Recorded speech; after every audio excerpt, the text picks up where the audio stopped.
तर भावनो काही गर्दी DYP ला. मग आम्हाला पहिला म्हणजे बिर्याणीचा व्हिडिओ करायला जायचा होता. ही बिर्याणी खायला जायचं ना, चला देतो आज. काय तुमची तोंड बघून राहू दे मग, आज व्हिडिओ करायचा चान्सेस राहू दे. तुझीच बिर्याणी खायची आज. माझी काय खाती तिथे देतो ना.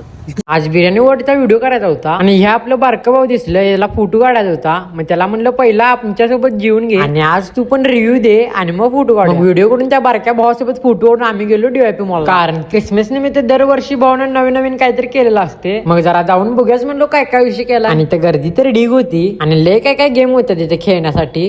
गर्दी काय चेष्टा आहे.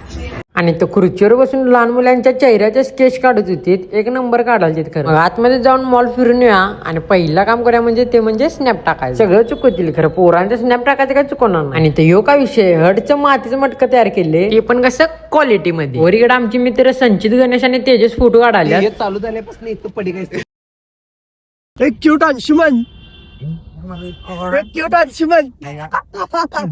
मग जरा फोटो मारून चेष्टा करून आलो आम्ही DYP पासून. म्हणेन मी ते तुम्हाला आनंद होत नसेल तर तुम्ही कानावर फोटो घाला. माझ्या आनंदासाठी मी म्हणतोय, मी असं प्रॉपर सिंगर नाही आहे. म्हणून पण नको. गल्ला क्या शायद गाणं ऐकायची इच्छा होती आमची, तुझी गाणी ऐकली.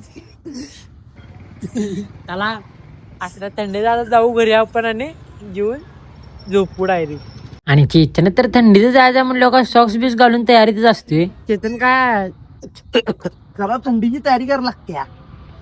घरी जाताना जरा तयारी जायला लागते. तेव्हा लुक कसा, हा थंडीचा लुक आहे, हा दिखाव्याचा लुक नाही. मग घरला जाताना प्रसाद वयांना म्हणला चेतनला काहीतरी सांगायला लागते. फालुदा दिला मला. दिलदार मनाचा माणूस आहे आमचा चेतन, लय मोठा माणूस आहे. कधी तर मागून बघा, मला नाही म्हणणार नाही कधी. लय नाही 40 खर्च केले, 40 मध्ये एवढंच बोलायचं असतं. फालदा. तर चला भावनो, आजचा ब्लॉग एवढाच आहे आपला.